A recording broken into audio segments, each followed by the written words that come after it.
தொகுதி மறுசீரமைப்பு விவகாரத்தில் தமிழகம் உள்ளிட்ட தென் மாநில மக்களிடம் நிலவும் அச்சத்தை பிரதமர் மோடி போக்க வேண்டும் என முதலமைச்சர் மு.க.ஸ்டாலின் வலியுறுத்தியுள்ளார். நீலகிரி மாவட்டம் உதகையில் 130 கோடியே 35 லட்சம் ரூபாய் செலவில் 56 புதிய வளர்ச்சித் திட்டப் பணிகளை முதலமைச்சர் மு.க.ஸ்டாலின் தொடங்கி வைத்தார்.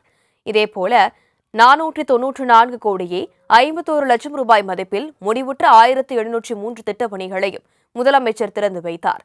தொடர்ந்து 100 கோடி மதிப்பில் பொதுமக்களுக்கு பல்வேறு நலத்திட்ட உதவிகளை வழங்கினார் முதலமைச்சர் மு.க.ஸ்டாலின். இந்தியாவிலேயே வறுமை நிலை குறைவான பட்டினிச்சாவே இல்லாத மாநிலம்னு சாதிச்சிருக்கிறோம். நேற்று காலையில் இந்து நாளிதழில் ஒரு செய்தி வந்திருக்கு. அதாவது ஒன்றிய அரசு வெளியிட்ட தகவலை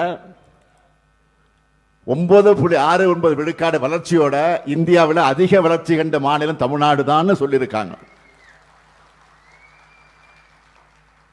இந்தியாவிலே முதல்ல மட்டுமல்ல, கடந்த 10 ஆண்டுகளில் தமிழ்நாட்டோட பெஸ்ட் இதுதான். இதையடுத்து விழாவில் பேசிய முதலமைச்சர் மு.க.ஸ்டாலின் நீலகிரி மாவட்ட வளர்ச்சிக்கு திமுக ஆட்சியில் கொண்டுவரப்பட்ட நலத்திட்ட பணிகளை பட்டியலிட்டார். பட்டினிச்சாவே இல்லாத மாநிலமாக தமிழ்நாட்டை மாற்றியிருப்பதாகவும் அவர் பெருமிதத்துடன் கூறினார். காசோலை வழங்கி சிறப்பிக்கிறார்கள். மாண்புமிகு தமிழ்நாடு முதலமைச்சர் அவர்கள் சுமதி மற்றும் மஞ்சுளா ஆகியோர் பெற்றுக் கொள்கின்றனர். கலைஞரின் கனவு இல்லம் திட்டத்தின் கீழ் வீடு வழங்கப்படுகிறது. மாதிரி வீடினை வழங்கி சிறப்பிக்கிறார்கள் மாண்புமிகு முதலமைச்சர் அவர்கள்.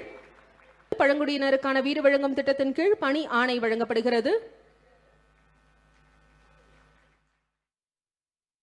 இந்தியாவில் மற்ற மாநிலங்களை விட தமிழ்நாடு மட்டும் அசுர வேகத்தில் வளர்ந்து வருவதாகவும் உயர்கல்வி சேர்க்கை விகிதத்தில் தமிழ்நாடு முதலிடத்தில் உள்ளதாகவும் முதலமைச்சர் மு.க.ஸ்டாலின் தெரிவித்தார்.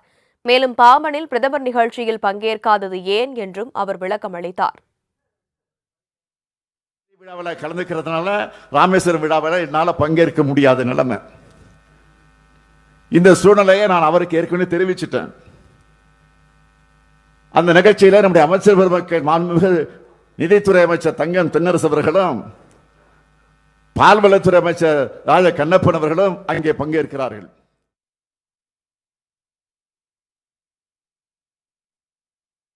தொகுதி மறுசீரமைப்பால் தமிழகத்திற்கு பாதிப்பு இல்லை என தமிழக மண்ணில் இருந்து பிரதமர் மோடி உறுதியளிக்க வேண்டும் என்றும் தமிழகத்தின் வலிமையை குறைக்க பாஜக துடிக்கிறது என்றும் முதலமைச்சர் மு.க.ஸ்டாலின் சாடினார்.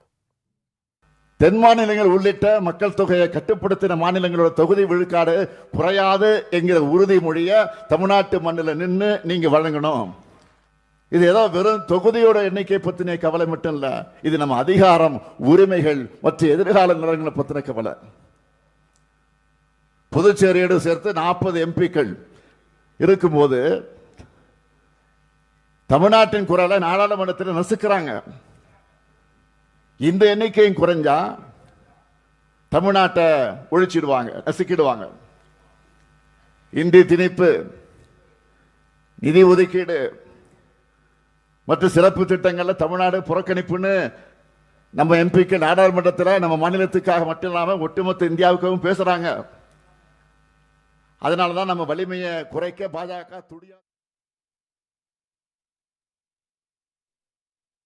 வக்ஃப் மசோதா விவாதத்தில் அதிமுக எம்பி தம்புதுரை 1 நிமிடம் மட்டும் பேசினார் என குறிப்பிட்ட முதலமைச்சர் மசோதாவை அதிமுக எதிர்க்கிறதா அல்லது ஆதரிக்கிறதா என தெளிவுபடுத்தவில்லை என்றார். மேலும் இபிஎஸ் ஓபிஎஸ் தான் நீட் தேர்வை அனுமதித்தனர் என்றும் மத்தியில் இந்தியா கூட்டணி ஆட்சி அமைந்து இருந்தால் நீட் தேர்வில் இருந்து தமிழகத்திற்கு விலக்கு கிடைத்திருக்கும் என்று கூறினார். நீட் தேர்வில் விலக்கு அளித்தால்தான் பாஜக உடன் கூட்டணி என கூற அதிமுக தயாரா என்று இபிஎஸ்க்கு முதலமைச்சர் சவால் விடுத்தார். மாண்புமிகு எதிர்க்கட்சி தலைவர் எடப்பாடி பழனிசாமி அவர்களே, பாஜக கூட கூட்டணி இருக்கு இல்லைன்னு மாத்தி மாத்தி பேசுற உங்களுக்கு நான் இந்த மேடையிலிருந்து சவால் விடுறேன்.